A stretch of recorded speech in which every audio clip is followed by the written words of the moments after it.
मनोहर हिंदी कहानियां पर आप सभी का हार्दिक स्वागत है। आज की कहानी। सर, हमारी मोबाइल कंपनी ने लकी ड्रॉ में आपको विजेता चुना है। मुंबई में होने वाले शानदार समारोह में आपको 50 लाख रुपए का इनाम दिया जाएगा। कृपया उसके अग्रिम टैक्स और प्रोसेसिंग फीस के रूप में 25,000 रुपये आज ही 11 बजे तक कंपनी के बैंक अकाउंट 18,760 में जमा करा दें। अगर आप 11 बजे तक यह रकम जमा नहीं करा पाते हैं तो यह इनाम किसी दूसरे शख्स को दे दिया जाएगा। कामता प्रसाद के मोबाइल फोन पर सुबह सुबह यह संदेश आया। उसे पढ़कर वे खुशी से झूम उठे। कामता प्रसाद के गांव से बैंक तकरीबन 15 किलोमीटर दूर शहर में था। वे रुपए लेकर फौरन बैंक की ओर चल दिए। 11 बजे से पहले उन्होंने बैंक में रुपए जमा करा दिए। कामता प्रसाद का बेटा रमन राजधानी के एक नामी इंजीनियरिंग कॉलेज में पढ़ता था। वो उसी दिन अपने एक दोस्त सुकेश के साथ गांव आ गया। कामता प्रसाद ने जब 50 लाख का इनाम जीतने की बात बताई तो वो बोला, पिताजी, बैंक में रुपए जमा कराने से पहले आपने मुझे बताया क्यों नहीं? जरा से पैसों के लालच में आपने अपनी पूंजी भी गंवा दी। रमन ने अफसोस के साथ कहा। क्या मतलब? कामता प्रसाद ने हैरानी से पूछा।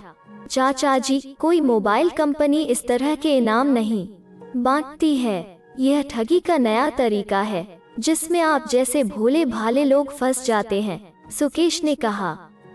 ठगी की बात जानकर कामता प्रसाद परेशान हो उठे।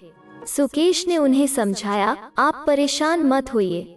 मेरे मामा जी पुलिस इंस्पेक्टर हैं। हम लोग उनके साथ बैंक जाकर पता करते हैं। कामता प्रसाद को समझा बुझाकर रमन और सुकेश उसी समय शहर की ओर चल दिए। सुकेश के मामा देवांशु राय पुलिस स्टेशन में ही थे। पूरी बात सुनकर वे फौरन बैंक की ओर चल दिए। बैंक मैनेजर ने अपने कंप्यूटर पर उस अकाउंट की जांच की, फिर बोला, इस खाते में ऑनलाइन बैंकिंग होती है। इसमें आज सुबह से 5 आदमियों ने 25-25 हजार की रकम जमा कराई है और यह सारी रकम थोड़ी ही देर बाद निकाल ली गई है। इसका मतलब है कि कई लोग इस ठगी के शिकार हुए हैं। इंस्पेक्टर देवांशु राय ने कहा। जी हाँ, इस खाते की पिछली जानकारी बता रही है कि इसमें पिछले कई दिनों से 25-25 हजार की रकम जमा हो रही है और वो थोड़ी ही देर में ऑनलाइन ट्रांसफर कर दी जाती है, मैनेजर ने बताया। क्या आप हमें इसके खाताधारी का पता दे सकते हैं? रमन ने कहा। हाँ, क्यों नहीं, मैनेजर ने खाताधारी का पता प्रिंट करके दे दिया। रमन इंस्पेक्टर देवांशु राय की ओर मुड़ते हुए बोला, अंकल, मुझे पूरी उम्मीद है कि यह पता फर्जी होगा, लेकिन फिर भी वहां चलकर एक बार जांच कर लेनी चाहिए। ठीक है, देवांशु राय ने सिर हिलाया, फिर मैनेजर से बोले, आप यह खाता फ्रीज कर दीजिए। आप चिंता मत कीजिए, मैनेजर ने कहा। रमन और सुकेश इंस्पेक्टर देवांशु राय के साथ उस पते पर चल दिए। जैसा कि अंदाजा था, वो पता फर्जी निकला।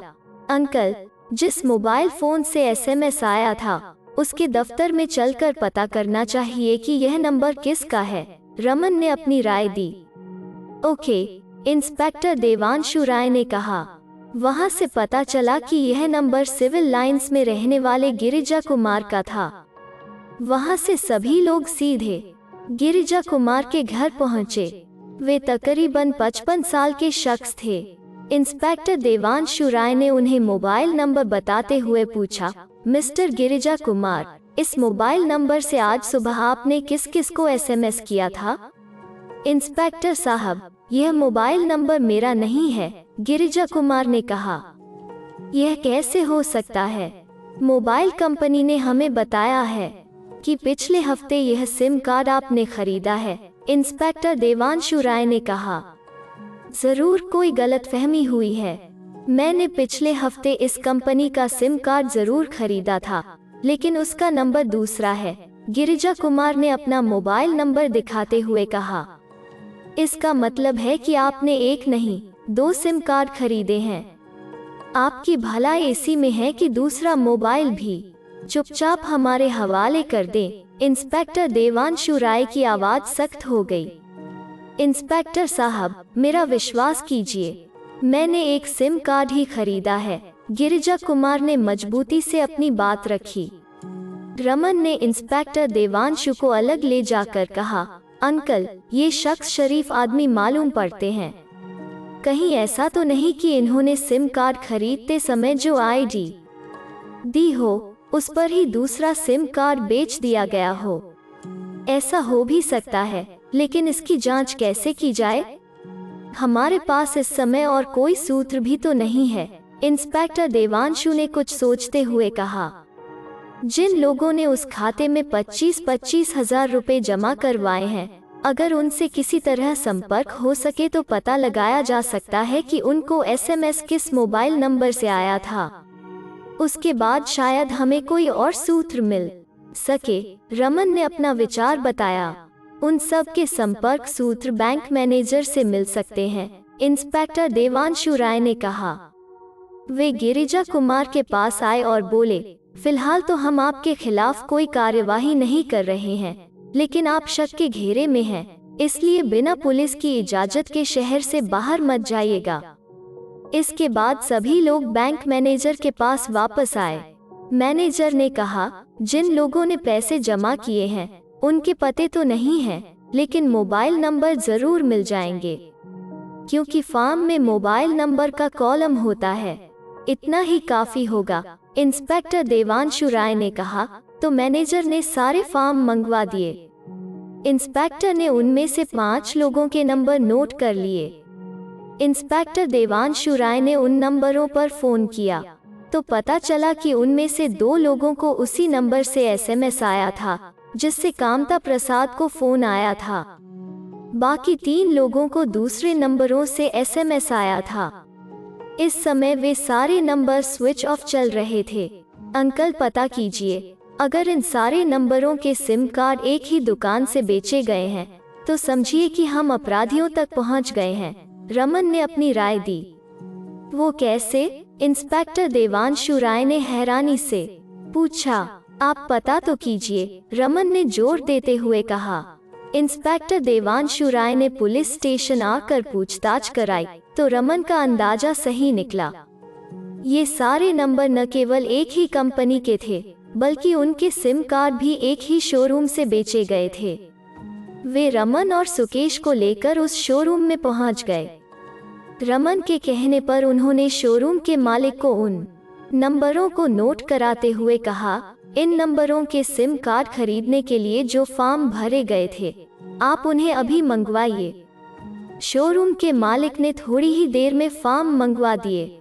रमन ने उन्हें देखते हुए कहा, ये सारे फॉर्म एक ही हैंडराइटिंग में भरे गए हैं। क्या आप बता सकते हैं कि इन्हें आपके किसी मुलाजिम ने भरा है या कस्टमर ने खुद भरा है? शोरूम के मालिक ने उन फॉर्मों को गौर से देखा, फिर बोला, यह हमारे मुलाजिम रमेश की हैंडराइटिंग है। आप अभी रमेश को बुलवाइए, इंस्पेक्टर देवांशु राय ने कहा। वे रमन की बात समझ गए थे।